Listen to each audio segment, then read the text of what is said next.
की दिल छू लेने वाली वीडियो में मैं सिर्फ अल्फाज नहीं, नियतों, सोचों और दुआओं की छुपी हुई हकीकतों को खोलूंगी।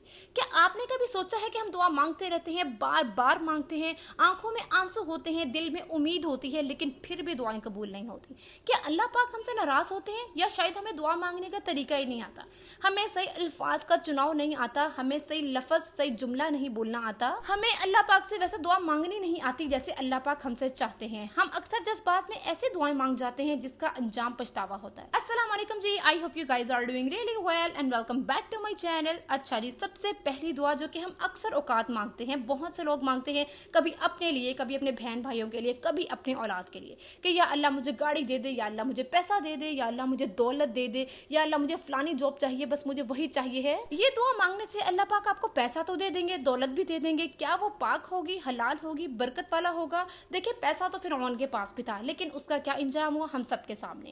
तो इसकी सही दुआ ये है कि या अल्लाह मुझे ऐसा रिस्क दे जो पाक हो, हलाल हो, बरकत वाला हो और दूसरों का मुझे मोहताज ना करे। अल्लाह पाक से खैर बरकत वाला रिस्क मांगे, रिस्क में माल, दौलत, खाना पीना, नेक बीवी, नेक औलाद, सब कुछ आ जाता है। अब दूसरी दुआ ये कि या अल्लाह मुझे अच्छा इंसान बना दे, मुझे अच्छी बेटी बना दे, अच्छी बहू बना दे, अच्छी बहन बना दे, अच्छी माँ बना दे। और ये दुआ छोटे होते से मैं अपनी जिंदगी में मांगा करती थी, बहुत मांगती थी और कुछ अरसे पहले तक ही मांगती रहती थी, और फिर भी कोई ना कोई मुझसे नाराज हो जाता था और मैं ये सोचती होती थी कि या अल्लाह मेरी दुआ कबूल क्यों नहीं होती। अब मुझे सही दुआ का पता चला है कि या अल्लाह मुझे ऐसा इंसान बना दे जिससे तू राजी हो जाए, क्योंकि जब अल्लाह पाक आपसे राजी हो जाते हैं ना, तो वो ऑटोमेटिकली आपकी प्रोफाइल को सबके सामने बेस्ट बना देते हैं। अब तीसरी दुआ ये कि अगर खुदा ना खास्ता हमारे ऊपर कोई मुश्किल वक्त आ जाता है, कोई परेशानी आ जाती है, तो हम फटाफट दो नफल सलातुल हजात पढ़ के ये दुआ कर रहे होते हैं कि या अल्लाह मेरे ऊपर से फटाफट ये मुसीबत टाल दे, मेरी ये परेशानी खत्म कर दे। देखिए, जिंदगी में ना हर मसला, हर परेशानी हमेशा खत्म होने के लिए नहीं आती है, बल्कि कभी कभार हमें कुछ सिखाने के लिए आती है, कभी किसी की असलियत दिखाने के लिए आती है, कभी कभार जिंदगी का एक नया मोड़ दिखाने के लिए आती है। तो हमेशा ये दुआ करें कि या अल्लाह मुझे वो इल्म, हिकमत और हिम्मत दे कि मैं इस मसले से सीख सकूं और इसे हल कर सकूं। देखिए, अल्लाह पाक ना हमें मजबूत बनाना चाहते हैं। जब वो कोई हमारे ऊपर परेशानी भेजते हैं ना, और फिर हम अल्लाह के आगे गिड़गिड़ाते हैं, अल्लाह पाक से दुआ मांगते हैं, और अल्लाह पाक फिर हमें उस परेशानी से निकालते हैं और फिर कहते हैं कि बता कौन है तेरा मेरे सिवा। अब यहाँ पे अगली दुआ जिसमें अक्सर लोग ये कहते हैं कि या अल्लाह मुझे सब्र दे दे। लेकिन जब आप ये दुआ मांगते हैं ना, तो अल्लाह पाक फिर आपकी जिंदगी में कोई ना कोई आजमाइश भेजते हैं, कोई ना कोई परेशानी भेजते हैं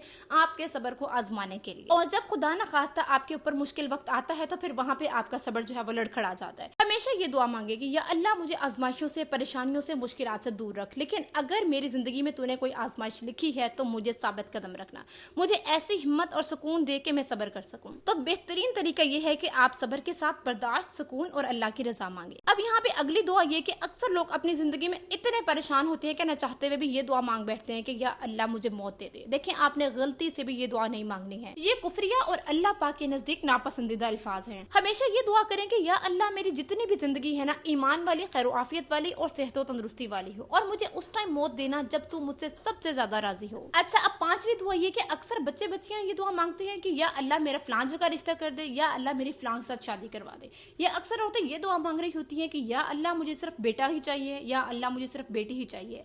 देखिए, आपने अल्लाह पाक के साथ जिद नहीं लगानी है, क्योंकि जब आप अल्लाह पाक से जबरदस्ती कुछ मांगते हैं ना, तो अल्लाह पाक नाराज हो जाते हैं। वो चीज हमें दे तो देते हैं, लेकिन वो हमारे हक में बेहतर नहीं होती है। तो जब भी अल्लाह पाक से औलाद मांगे, नेक, सालेह और मुकम्मल औलाद मांगे जिसके अजाब पूरे हों, जो कि हमारे लिए कोई आजमाइश ना बने, कोई परेशानी ना बने। हाँ, अगर आप जिंदगी में बेटा या बेटी किसी एक स्पेसिफिक चीज के लिए दुआ कर रहे हैं कि या अल्लाह मुझे बेटी चाहिए, तो साथ ये दुआ जरूर मांगे कि वो मेरे हक में बेहतर हो। और अगर आप रिश्ते के लिए दुआ मांग रहे हैं, तो ऐसे दुआ मांगे कि या अल्लाह मुझे जिंदगी में वो साथी दे जो मेरे हक में बेहतर हो। देखिए, हम तो वक्ती जज्बात में आके रिश्ते मांग रहे होते हैं अल्लाह पाक से, लेकिन अल्लाह पाक मुस्तकबिल देख रहा है। अल्लाह पाक जानते हैं कि हमारे हक में क्या बेहतर है। अल्लाह पाक तो हमें 70 माओं से भी ज्यादा मोहब्बत करते हैं। तो आज से अपनी दुआओं पे नजरसानी करें कि जो दुआ आप अल्लाह पाक से मांग रहे हैं, क्या वो मांगने का तरीका सही है? क्योंकि अल्लाह पाक अक्सर दुआ इसलिए भी कबूल नहीं करते क्योंकि वो हमारे हक में बेहतर नहीं होती है। और अगर मेरी आज की वीडियो पसंद आई है तो लाइक करें, कमेंट करें, शेयर करें, और अगर मेरे चैनल पर नए हैं तो सब्सक्राइब करें। मिलते हैं नेक्स्ट वीडियो में। अल्लाह हाफिज।